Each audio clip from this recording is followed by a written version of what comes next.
नमस्कार दोस्तों, अदम्य एकेडमी के ऑनलाइन प्लेटफॉर्म पर आप सभी का हार्दिक स्वागत, अभिनंदन।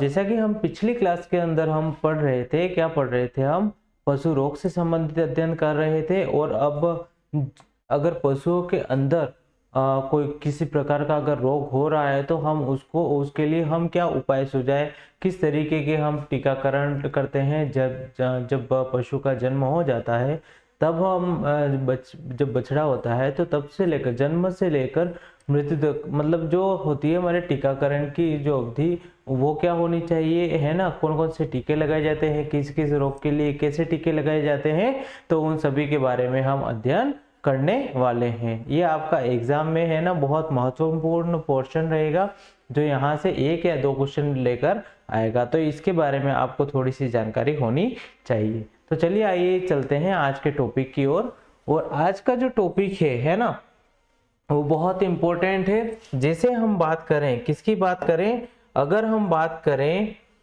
किसकी बात कर रहे हैं, है ना। सबसे पहले तो हम किसकी बात कर रहे हैं, टीके के नाम की, है ना। फिर हम किसकी बात करेंगे, बछड़ी की आयु कितनी होनी चाहिए, और टीके की मात्रा अगर देंगे तो वो कितनी होनी चाहिए। और दूसरी चीज हम देखेंगे कि जो टीका है ना, वो किस स्थान पर लगाए, या वेन में लगाएं या फिर हम मांसपेशियों में लगाएं, तो वो भी आपको ध्यान होना चाहिए, है ना। और अगर टीकाकरण 1 से अधिक बार लग रहा है ना, तो कितने ड्यूरेशन के अंदर लगना चाहिए, वो सारी जानकारी आपको होनी चाहिए। तो अब चलिए स्टार्ट करते हैं। अगर सबसे पहले अगर मैं बात करूं तो वो होता है एफएमडी वैक्सीन होती है। किसके लिए होती है ये, खुरपका मुंहपका रोग के लिए। और उसके लिए जो एक वैक्सीन यूज की जाती है, उस वैक्सीन का नाम है फुट एंड माउथ डिजीज, है ना। Foot and mouth disease vaccine, clear है ना। ये कब लगाया जाता है, जब बछड़ी की आयु कितनी हो जाए, तो 6 मंथ का हो जाए, 6 महीने का हो जाए, तब इस वैक्सीन को लगाया जाता है। और इसकी मात्रा कितनी होनी चाहिए, तो 2 ml, है ना, मात्र 2 ml काफी होती है। तो इतना 6 माह के जो बछड़ा होगा उसमें लगाते हैं। और ये कहां पर लगेगा, तो त्वचा के अंदर लगेगा। और वर्ष में कितनी बार लगता है, तो आपको कितना बताना है, 2 बार लगता है। क्लियर बात है ना। तो ये आपको ध्यान रखना है। एफएमडी वैक्सीन होती है, कब लगती है, कितने ड्यूरेशन में लगती है, कितनी लगती है, और कहाँ लगती है, इन सब बातों के इन सभी चीजों के बारे में आपको जानकारी होनी चाहिए। फिर हम बात करते हैं एचएस वैक्सीन, है ना, हेरेशिया सेप्टिका, है ना। तो ये आपको ध्यान रखना है। एचएस वैक्सीन है ना, उसके लिए एक वैक्सीन यूज किया जाता है। और ये जो वैक्सीन है ये हमें 3 मंथ, है ना, कितने मंथ में, 3 मंथ का जो बछड़ा होता है उसमें प्रयोग किया जाता है। उसकी जो क्वांटिटी होती है वो 5 ml की होती है। त्वचा के अंदर लगाया जाता है और प्रति वर्ष ये लगाया जाता है ना। तो ये भी आपको ध्यान रखना है, किसके बारे में, एफएमडी के बाद में किसका, एचएस वैक्सीन, है ना। 2 वैक्सीन होगी। फिर आता है हमारा, एक होता है एंटेरोटॉक्सीमिया वैक्सीन, है ना, ईटी वैक्सीन के नाम से जानते हैं, जो कि एंटेरोटॉक्सीमिया जो है उस रोग के लिए उपयोग होता है इसमें, है ना। तो ईटी जो वैक्सीन होती है वो 3 मंथ में के जो बछड़ा होता है उसमें लगाई जाती है। इसकी जो क्वांटिटी होगी, जो मात्रा होगी, है ना, दवाई की, वो कितनी हो जाएगी, 2.5 ml होता है। और ये भी जो होता है ये त्वचा के अंदर लगाया जाता है। और ये भी कब लगता है, प्रति वर्ष लगता है, ठीक है ना। मतलब 1 वर्ष में 1 बार लगाना जरूरी है, ताकि ये इस प्रकार के रोग नहीं हो। फिर अगर हम बात करें, एक वैक्सीन होती है आरपी वैक्सीन, है ना। तो इसके बारे में भी ध्यान रखना है। और ये जो आरपी वैक्सीन है ये 6 मंथ में लगाई जाती है। इसकी क्वांटिटी 1 ml होती है। और ये कहां पर लगाई जाती है, तो त्वचा के अंदर लगाई जाती है। इतना आपको ध्यान रखना है। और ये कब लगता है, 3 वर्ष में सिर्फ कितनी बार लगता है, तो 1 बार लगता है। Clear point. फिर अगर हम बात करें, किसकी बात करते हैं, हम बात करते हैं बीक्यू वैक्सीन, जो आपने रोग पड़ा था ब्लैक क्वार्टर, है ना। जीवाणु जनित रोग था, आपने पढ़ लिया है पिछली क्लास में, है ना।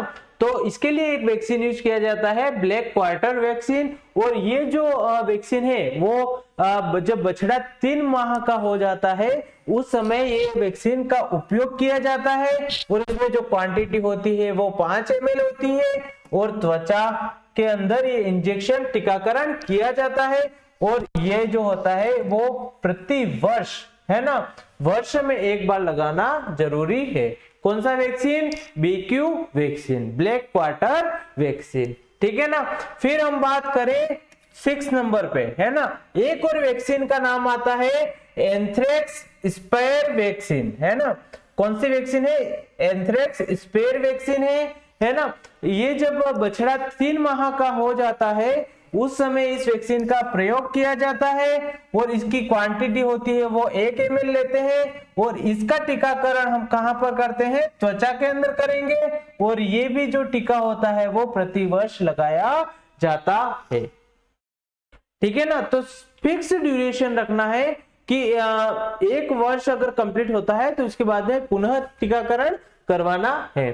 फिर अगर हम बात करें PPR वैक्सीन, है ना, PPR पेप्टिडेज पेप्टाइड वैक्सीन, है ना, रूमिनेंट वैक्सीन के नाम से जानी जाती है ये।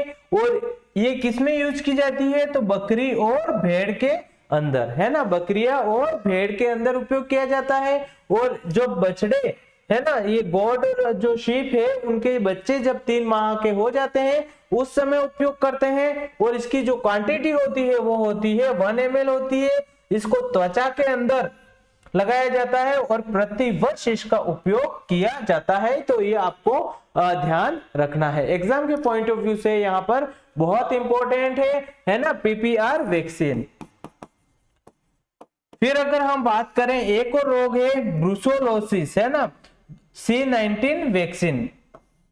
तो ये जो होता है ये हमारे जो मादा बछड़े होते हैं, है ना, कैसे बछड़े? मादा बछड़े होते हैं उनमें लगाया जाता है। और बछड़े कितने माह के हो जाने चाहिए? 3 माह के हो जाने चाहिए, तब ये वैक्सीन का उपयोग करते हैं। और इसकी क्वांटिटी 5 ml होती है। ये त्वचा में लगाया जाता है और ये सिर्फ जीवन के अंदर एक ही बार लगता है। वो कौन सा टीका है? Brucellosis C19 vaccine. Clear point? तो ये आपको ध्यान रखना है। कौन सी वैक्सीन है? एक FMD, है ना, FMD foot and mouth disease, है ना, ये एग्जाम के पॉइंट ऑफ व्यू से बहुत इंपॉर्टेंट है। फिर HS वैक्सीन पढ़ी, फिर ET वैक्सीन पढ़ी, फिर RP और एक BQ वैक्सीन आती है जो कि एग्जाम के पॉइंट ऑफ व्यू से इंपॉर्टेंट है, ध्यान रखना, है ना। एक होती है आपकी एंथ्रेक्स, तो ये भी आपको इसके बारे में थोड़ी सी जानकारी होनी चाहिए। फिर हम अगर नेक्स्ट चले तो नेक्स्ट जो हमारा है एक तो कौन सा है? गौ पशु और भैंस में जो टीकाकरण की जो सूची है ना, तो वो देख लेते हैं। एक रोग होता है जो टीके का नाम है वो है थैलेरियोसिस, है ना। क्या नाम है? थैलेरियोसिस। तो इसकी जो मात्रा होती है वो हम 3 ml लेते हैं। और ये कहां पर लगता है? चमड़ी के अंदर लगता है। और प्रत्येक वर्ष ये टीका लगाया जाता है। किस महीने में लगता है ये कोई निश्चित नहीं, हम इस टीके को कभी भी लगा सकते हैं। क्लियर पॉइंट, है ना। और उम्र कितनी होनी चाहिए? तो 2 माह से अधिक होनी चाहिए बछड़े की उम्र, तब ये टीका लगाया जा सकता है, ठीक है। फिर अगर हम नेक्स्ट बात करें तो एक जो हमारा टीके का नाम है खुरपका मुंहपका वैक्सीन, है ना। तो हम बात करें कि निर्माता के अनुसार अगर कहे तो 21 के दिन के बाद में इसमें क्या करता है? बूस्टर डोज दी जाती है। मतलब एक वैक्सीन लगाया, उसके बाद में 21 दिन के बाद में दूसरा वैक्सीन लगाया जाता है। किस रोग में? खुरपका मुंहपका, FMD वैक्सीन पीछे हमने पढ़ा था, ठीक है ना। किसकी बात कर रहे हैं? गौ पशु और भैंस की बात कर रहे हैं। कहाँ लगता है? चमड़ी के अंदर लगता है। और हर 6 माह में लगाए जाते हैं। कब, कितने में लगाए जाते हैं? हर 6 माह में लगाए जाते हैं। और इसका जो समय है वो फिक्स है, जो अप्रैल मई के अंदर लगता है और नवंबर दिसंबर के अंदर लगाया जाता है, ठीक है ना। तो ये ध्यान रखना है। और बछड़ा कितना उम्र का हो जाना चाहिए? 4 माह का हो जाए तब ये इसको लगाया जाता है। किसमें? गाय और भैंस के अंदर। फिर हम बात करें 6 माह में, है ना, जब बछड़े की जब बछड़े का जो उम्र है वो 6 माह का हो जाए, अगर बछड़ा 6 माह का हो गया तो एक आपने रोग सुना होगा गिल्टी रोग, है ना, जिसको हम एंथ्रेक्स के नाम से जानते थे। इसके लिए एंथ्रेक्स वैक्सीन का उपयोग किया जाता है और इसमें जो हम कितने ml का टीका यूज करते हैं तो 1 ml का, और ये भी कहां पर लगता है तो चमड़ी के अंदर लगता है। चमड़ी का मतलब मसल्स में लगता है। और हम बात करें कि इस टीके को हम प्रत्येक वर्ष लगाते हैं और जो समय अगर पूछा जाए कब लगाते हैं तो अगस्त सितंबर के मध्य लगाते हैं। Clear point. फिर अगर हम बात करें 6 माह से अगर अधिक हो जाता है तो एक टीका हम लगाते हैं, वो है गलगोंटू का टीका, है ना, और इसकी क्वांटिटी 2 ml होती है। ये चमड़ी में लगाया जाता है, प्रत्येक वर्ष इसका उपयोग किया जाता है, मतलब प्रत्येक वर्ष लगाते हैं इस टीके को। और ये कब लगाया जाता है, मोस्ट इंपोर्टेंट मई जून के अंदर। Clear point. फिर अगर हम आगे बढ़े तो आगे हम बात करें कि 6 माह से अगर अधिक हो गई है ना उम्र, तब हम एक और बीमारी होती है लंगड़ा बुखार, इसका वैक्सीन लगाते हैं। और इसका वैक्सीन की जो क्वांटिटी होती है वो होती है 2 ml होती है। इसको भी हम किस में लगाते हैं, चमड़ी में, मसल्स के अंदर लगाते हैं। और ये प्रत्येक वर्ष लगाया जाता है। और इसका भी टीका कब लगाया जाता है तो मई जून के अंदर प्रति वर्ष लगाया जाता है। Clear point. फिर अगर जो पशु है वो 6 से लगाकर 9 माह का हो जाता है तो 6 से लगाकर 9 माह का होने पर उसमें एक टीका लगता है, वो ब्रुसेलोसिस का लगता है, ठीक है ना। उसकी क्वांटिटी 5 ml होती है, उसको मसल्स में लगाते हैं। और ये कब किस में लगाया जाता है, ये सिर्फ मादा पशुओं में लगाया जाता है। ये एग्जाम के पॉइंट ऑफ व्यू से इंपॉर्टेंट है, तो इसका आपको ध्यान रखना है।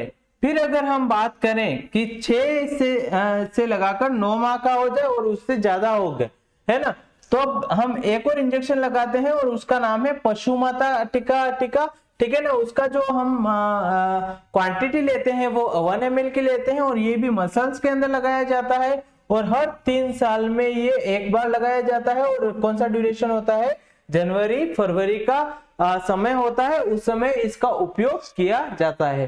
तो आपको ध्यान होगा कि अगर गाय और भैंस दोनों की अगर बात करें तो 2 माह से लेकर 6 से 9 माह तक निम्न प्रकार के ये टीकों का उपयोग किया जाता है, जैसे थैलेरियोसिस टीका, खुरपका मुंहपका का, है ना, एंथ्रेक्स या फिर क्या बोल रहे थे, गिल्टी रोग बोल रहे थे, फिर गलगोंटू, लंगड़ा बुखार,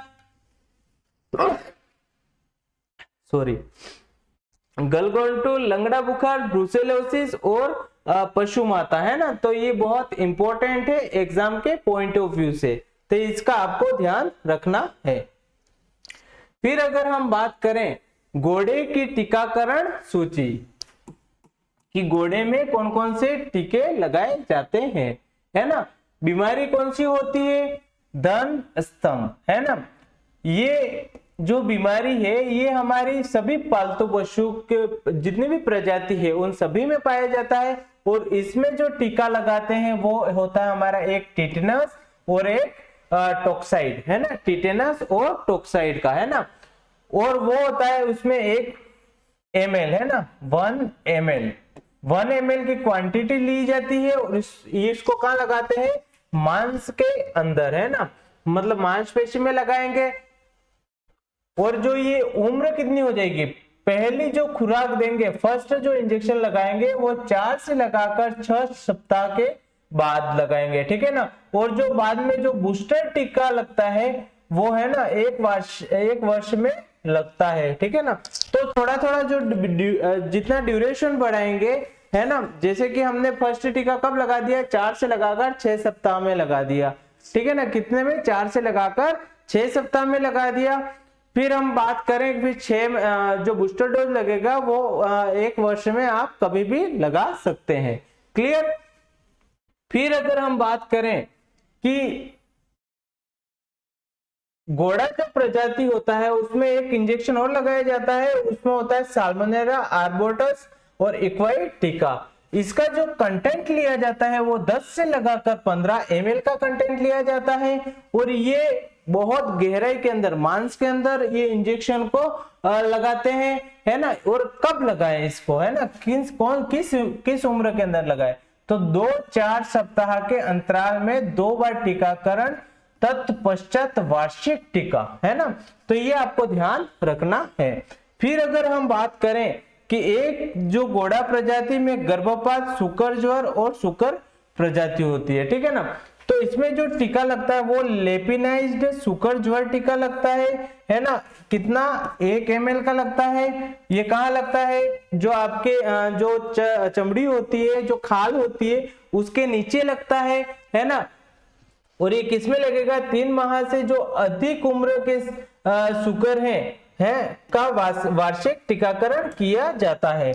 मतलब हम बात करें कि 3 महीने जो हो गए हैं ना, उनसे अधिक अगर आयु हो गई है तब ये टीकाकरण किया जाता है, किसमें, घोड़े के अंदर। फिर अगर हम बात करें नेक्स्ट, किसमें देख रहे हैं, लेयर्स, है ना।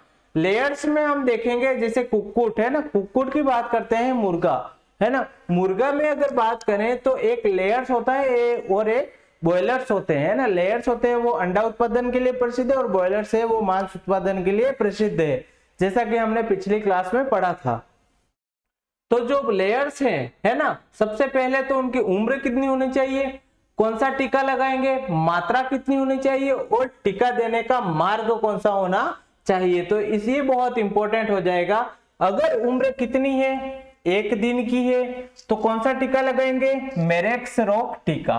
कितनी मात्रा होगी, तो 0.2 ml होगी और ये कहां पर लगाते हैं, मांस में लगाते हैं, ठीक है ना। तो ये ध्यान रखना है।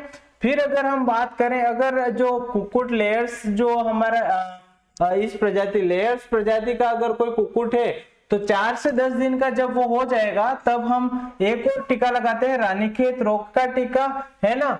कौन सा स्ट्रेन होता है, एफ स्ट्रेन। उसमें ये कहां पर लगाते हैं हम, मार्ग होगा आंख या नाक में, और कितनी बूंदे, 2 बूंदे, क्लियर।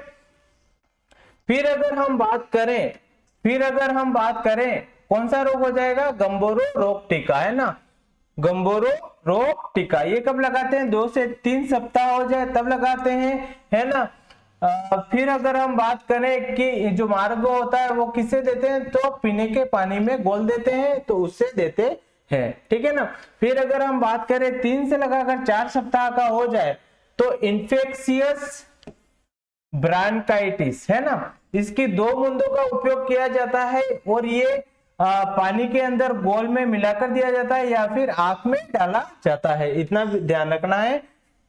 फिर अगर हम नेक्स्ट बात करें, है ना, जब हमारी जो कुक्कुट है उसकी उम्र कितनी होगी, अब 4 से लगाकर 5 सप्ताह का हो गया है, तब हम एक बूस्टर डोज लगाते हैं, किसका, जब हमने रानीखेत लगाया था, एफ स्ट्रेन का टीका लगाया था, कब लगाया था, 4 से 10 दिन का लगाया था, है ना, तब लगाया था। और अब जो 4 से 5 सप्ताह में जो टीका दूसरा रानीखेत का लगेगा वो बूस्टर डोज होगा जो कि एफ स्ट्रेन का है, ठीक है। तो और ये कब लगा रहे थे और कहाँ लगा रहे थे, हम आंख में लगा रहे थे और पीने के पानी में घोलकर दे रहे थे। फिर अगर हम बात करते हैं, ये जो लेयर्स है वो 6 से 8 सप्ताह का अगर हो जाए तो उस समय हम एक टीका लगाते हैं, वो रानीखेत रोग का टीका ही होता है, लेकिन वो आर और बी स्ट्रेन जो होते हैं इस रानीखेत में, है ना, उसका टीका लगता है और उसका जो कंटेंट होता है वो 0.5 ml होता है और ये कहाँ लगाया जाता है, चमड़ी के अंदर लगाया जाता है। तो ये आपको ध्यान रखना है। फिर अगर कुक्कुट है वो कितना हो गया, 8 से लगाकर 10 सप्ताह का हो गया, तो हम एक इंजेक्शन लगाएंगे, उसका नाम है पाउल फॉक्स, और इसमें 2 प्रिक्स लेंगे और इसको कहां लगाएंगे, खुरच कर, है ना, मतलब खुरच देंगे फिर लगाएंगे इसको। फिर अगर हम बात करें 10 से लगाकर 12 सप्ताह की बात करें तो एक और हम ये कौन सा, इन्फेक्शियस ब्रांकाइटिस बूस्टर डोज लगता है, जो कि पीछे यहाँ पर 3 से 4 सप्ताह में लगा था, ठीक है ना। तो ये आपको ध्यान रखना है। फिर हम 16 से लगाकर 18 सप्ताह की बात करें तो जो रानीखेत रोग था, जो टीका हमारा यहाँ पर लगा था, ये 6 से लगाकर 8 सप्ताह में आर और बी स्ट्रेन का तो यहाँ पर एक बूस्टर डोज लगेगी और उसकी मात्रा कितनी हो जाएगी, तो 0.5 ml हो जाएगी। और ये कहां पर लगता है, तो मसल्स के अंदर लगता है, मांस में लगता है, चमड़ी में लगता है। इतना आपको ध्यान रखना है इस लेयर्स के बारे में, इसके टीकाकरण के बारे में। फिर अगर हम नेक्स्ट चले तो नेक्स्ट है ब्रायलर्स, है ना। ये वाली जो नस्ल है वो किसके लिए जानी जाती है, मांस के लिए, मांस के लिए। क्लियर। तो अगर इसकी उम्र अगर 1 दिन है, 1 दिन हुई है, तो हम एक इंजेक्शन लगाते हैं, उस इंजेक्शन का नाम है मेरेक्स रोग टीका। क्लियर। इसकी मात्रा कितनी लेंगे, तो इसकी मात्रा की बात करें तो मात्रा हम लेंगे, वो मात्रा है 0.2 ml। और हम इसको कहां लगाएंगे, मसल्स में लगाएंगे, चमड़ी में लगाएंगे। अगर कुक्कुट 4 से लगाकर 10 दिन का हो गया है, तब हम रानीखेत रोग का टीका लगाएंगे। कौन से स्ट्रेन का, एफ स्ट्रेन का लगाएंगे। कितनी बूंद, 2 बूंद। कहां लगाएंगे, आंख में लगाएंगे, आंख में या फिर कान में। क्लियर। फिर अगर हम बात करें 18 से लगाकर अगर 21 दिन का हो गया है, तो गंबोरो रोग का टीका लगता है। और ये कहां पर लगेगा, आंख में या फिर पीने के पानी में दे देंगे, ठीक है ना इसको। फिर अगर हम बात करें 30 से लगाकर 35 दिन का हो गया है, तो रानीखेत रोग का जो टीका यहाँ पर लगा था 4 से लगाकर 10 दिन में, इसका जो एफ स्ट्रेन है उसका बूस्टर डोज लगेगा। क्लियर। और ये कहां पर लगता है, ये मैंने समझा दिया है। समझ में आ गई बात यहां तक, ठीक है ना। ये ब्रायलर्स की बात हो गई। फिर जो सबसे महत्वपूर्ण बात आती है, कहां की, भेड़ और बकरी। इंपॉर्टेंट किसकी बात आती है, फड़किया, एंटेरोटॉक्सिमिया, है ना। फड़किया के नाम से भी जाना जाता है। और ये रोग का समय कब रोग फैलता है, एंटेरोटॉक्सिमिया, तो आपको ध्यान रखना है, ये जब वर्षा ऋतु होती है, जब बरसात का समय होता है, उस समय ये रोग फैलने की आशंका बहुत ज्यादा होती है। और ये जो रोग है ये बच्चों में कब फैलता है, अप्रैल मई में, है ना। और सितंबर अक्टूबर में किस में फैलता है, वयस्क में, ठीक है ना। तो ये ध्यान रखना है। तो बच्चों में अगर कब फैलता है पूछे, तो अप्रैल मई और सितंबर अक्टूबर में फैलता है। और वयस्क में बात करें तो कब फैलता है, तो जुलाई के अंदर फैलता है। फिर अगर हम बात करें, किसकी बात करें, भेड़ माता। कैसी माता, भेड़ माता। तो ये कब फैलता है, सर्दियों में फैलता है ना। और टीकाकरण का समय क्या होता है, जनवरी। क्लियर। फिर हम बात करें मुंह आना, मुंह आना, जिसको हम पीपीआर के नाम से जान रहे थे, पेस्टिडेज पेस्टाइड रुमिनेंट। क्लियर। ये कौन से मौसम में होता है, तो सर्दियों में, है ना। और इसके टीका लगाने का जो समय है वो कौन सा है, नवंबर से फरवरी।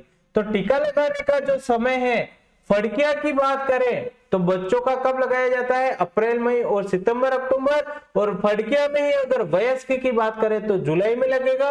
और भेड़ माता की बात करें तो कब लगेगा, जनवरी माह में लगेगा। और पीपीआर की बात करें तो नवंबर से फरवरी के बीच में लगेगा। क्लियर। इतनी इसी जानकारी आपको ध्यान रखनी है। और अब जो आती है बात, वो सबसे महत्वपूर्ण और सबसे इंपॉर्टेंट बात करेंगे यहाँ पर, है ना। किसको क्या कह रहे हैं वो पढ़ेंगे। मतलब हम बात करें, ये हो गया आपका पशु, ये हो गया नर, और ये मादा, ये बच्चा। और उसके प्रसव को क्या बोलेंगे, उसके मेटिंग की क्रिया को क्या बोलेंगे, उसके मेटिंग की क्रिया को क्या बोलेंगे, इसके प्रसव की क्रिया को क्या बोलेंगे, है ना।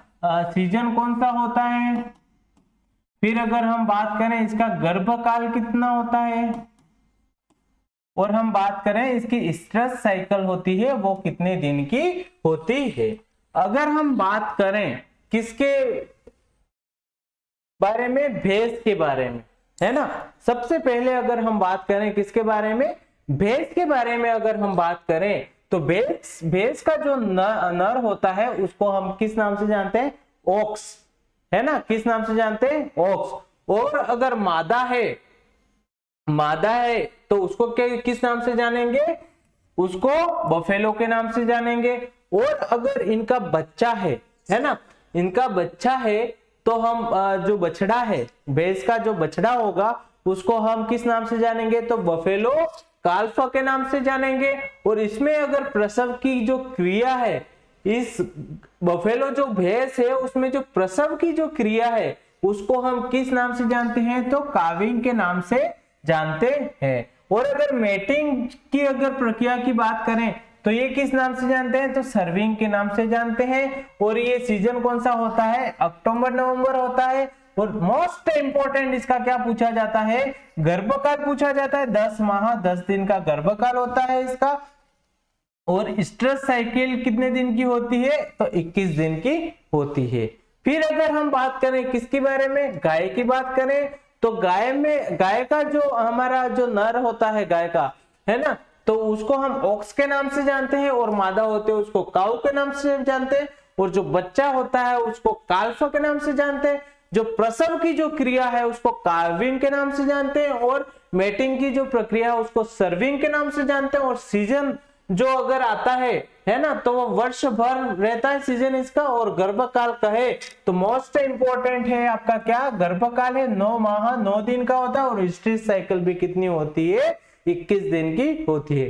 तो ये आपके एग्जाम के पॉइंट ऑफ व्यू से ये गाय और भैंस बहुत इंपॉर्टेंट है। यहां से क्वेश्चन कहां से बनेगा, गर्भकाल, है ना, स्ट्रेस साइकिल और मेटिंग की प्रक्रिया क्या कहलाती है। क्लियर। फिर अगर हम बात करें किसकी, भेड़ की, तो भेड़ में जो नर होता है उसको हम रेम के नाम से जानते हैं। और ईव, है ना, ईव किसको, जो भेड़ की जो मादा होती है उसको ईव के नाम से जानते हैं। जो बच्चा होता है उसको लैम्ब कहते हैं। और अगर प्रसव की जो क्रिया है उसको हम क्या कहेंगे, इस ईव की प्रसव की जो क्रिया होगी उसको हम लैम्बिंग कहेंगे। और अगर सर्विंग की क्रिया जो पूछी जाती है भेड़ में, सर्विंग की जो क्रिया होती है वो पूछी जाती है, जो मेटिंग की जो क्रिया होती है वो पूछी जाती है, तो वो क्या हो जाएगी आपकी टपिंग, है ना, टपिंग हो जाएगी। ये इंपॉर्टेंट है, ये एग्जाम में पूछा जाता है। फिर हम बात करें भेड़ की, तो इसमें सीजन कौन कौन सा है, एक तो अगस्त से अक्टूबर हो जाएगा और एक फरवरी से लगाकर अप्रैल का समय हो जाएगा। फिर इसके गर्भकाल की बात करें तो इसमें जो गर्भकाल होता है 5 माह और 5 दिन का होता है। और अगर स्ट्रेस साइकिल की बात करें तो कितने दिन की होती है, 17 दिन। किसमें होती है, ये भेड़ के अंदर। क्लियर। फिर अगर हम बात करें जो बकरी होती है उसकी जो नर होता है उसको हम क्या बोलते हैं, तो उसके लिए शब्द यूज करते हैं बक या फिर बिल्ली। क्या बोलते हैं, बक या फिर बिल्ली, है ना। और अगर हम बात करें बकरी का जो मादा है उसको हम नन्नी या फिर डो के नाम से जानते हैं। और अगर बच्चा जो है उसको हम किड कहते हैं। और जो प्रसव की क्रिया है वो हम किडलिंग कहते हैं। और जो मेटिंग की जो प्रक्रिया है उसको सर्विंग कहेंगे, है ना। ये आपका सीजन हो जाएगा। और इसका जो सबसे इंपॉर्टेंट बात है 5 माह 5 दिन होता है वो गर्भकाल होता है। और 20 दिन इसकी कौन सी साइकिल होती है, तो स्ट्रेस साइकिल होती है। क्लियर बात। फिर अगर हम नेक्स्ट बात करें किसके बारे में, सुअर के बारे में बात करें, तो सुअर का जो नर होता है उसको बोर के नाम से जानते हैं। और मादा होती है उसको सो के नाम से जानते हैं। और अगर हम इसके बच्चे की बात करें तो पिगलेट कहेंगे। और इसमें अगर हम प्रसव की क्रिया क्या कहलाती है, तो फोरविंग, है ना, फोरोविंग कहलाती है। और अगर हम बात करें मेटिंग की क्रिया क्या कहलाएगी, तो कपलिंग कहलाएगी। और इसका जो सीजन होगा वो कैसा रहेगा, वर्ष भर रहेगा। और मोस्ट इंपोर्टेंट पूछा जाता है इसका गर्भकाल, तो 4 माह 4 दिन का गर्भकाल होता है। और स्ट्रेस साइकिल कितने दिन की हो जाएगी, तो 21 दिन की हो जाएगी। Clear point. फिर अगर हम बात करें किसकी, घोड़े की, तो घोड़े का जो हमारा जो नर होता है उसको हम स्टेलियन कहते हैं। फिर हम उसका जो मादा होती है उसको मेयर के नाम से जानते हैं। और अगर बच्चा होता है उसको फोल के नाम से जानते हैं। और उसमें जो प्रसव की जो क्रिया होती है उसको हम फोलिंग के नाम से जानते हैं। मेटिंग की जो क्रिया होगी वो हम कवरिंग के नाम से जानेंगे। और इसमें जो सीजन होगा वो फरवरी से मार्च के बीच का होगा। और अगर गर्भकाल की बात करें तो 11 माह 11 दिन का इसका गर्भकाल हो जाता है। और स्ट्रेस साइकिल की बात करें तो 21 दिन का इसमें क्या होता है, स्ट्रेस साइकिल होता है। क्लियर। फिर अगर हम एक बात करते हैं कुत्ते की, तो कुत्ता जो होता है उसका अगर हम नर की बात करें तो उसको क्या बोलेंगे, डॉग। लेकिन अगर हम बात करें कुतिया, है ना, तो उसको क्या बोलेंगे, बिच, है ना, क्या बोलेंगे, बिच। क्लियर। उसके जो बच्चा होगा उसको हम पप के नाम से जानेंगे। फिर वेल्पिंग, इसका कौन से प्रसव की क्रिया जानेंगे। फिर हम बोलेंगे कोपुलेशन। कोपुलेशन क्या होता है, ये इंपॉर्टेंट, ये एग्जाम में पूछा जाता है। कोपुलेशन का संबंध किससे है, तो वो किससे, कुतिया की मेटिंग प्रक्रिया से, है ना। कुत्ते और कुत्ते की जो डॉग और बीच है उसके मेटिंग की जो प्रक्रिया होगी वो हम कोपलिंग के नाम से जानेंगे। और ये वर्ष में कितनी बार होता है, 1 बार। क्लियर। और इसका जो हमारा गर्भकाल होता है वो 2 माह 2 दिन का होता है। और ईस्टर साइकिल की बात करें तो 6 माह की ईस्टर साइकिल, 6 से लगाकर 7 माह की ईस्टर साइकिल होती है। तो ये आपके एग्जाम के पॉइंट ऑफ व्यू से बहुत इंपॉर्टेंट है। और इस टेबल में मैं आपको बहुत इंपॉर्टेंट चीज बताने वाला हूं, ठीक है ना। इंपॉर्टेंट चीज क्या बताऊंगा तो आप देखते जाइए, ठीक है ना। एक प्रसव की क्रिया पूछी जाती है, ठीक है ना, तो वो ध्यान रखना है ना, ये ध्यान रखना है आपको। क्लियर बात, ये ध्यान रखेंगे आप, ये ध्यान रखेंगे। तो ये सारी चीजें आपको ध्यान रखनी है जो कि एग्जाम के पॉइंट ऑफ व्यू से बहुत इंपॉर्टेंट है। क्लियर बात, ये आपको ध्यान रखना है। तो ये एग्जाम के पॉइंट ऑफ व्यू से बहुत इंपॉर्टेंट हो जाएगा। तो आज की क्लास में हमने क्या देखा है, आज की क्लास में हमने देखा है कि जो जितने भी पशु थे उनमें जन्म से लेकर जब बड़े होते हैं तब तक कौन कौन से टीकों का प्रयोग किया जाता है, कौन कौन से इंजेक्शन का प्रयोग किया जाता है, उनके बारे में अध्ययन किया, जो कि एग्जाम के पॉइंट ऑफ व्यू से भी बहुत इंपॉर्टेंट है। और अगर बात करें कि हम सामान्य जानकारी अगर रख पाए तब भी उसके लिए भी बहुत इंपॉर्टेंट है। तो आज की क्लास यहीं तक रखते हैं। धन्यवाद। जय हिंद, जय भारत।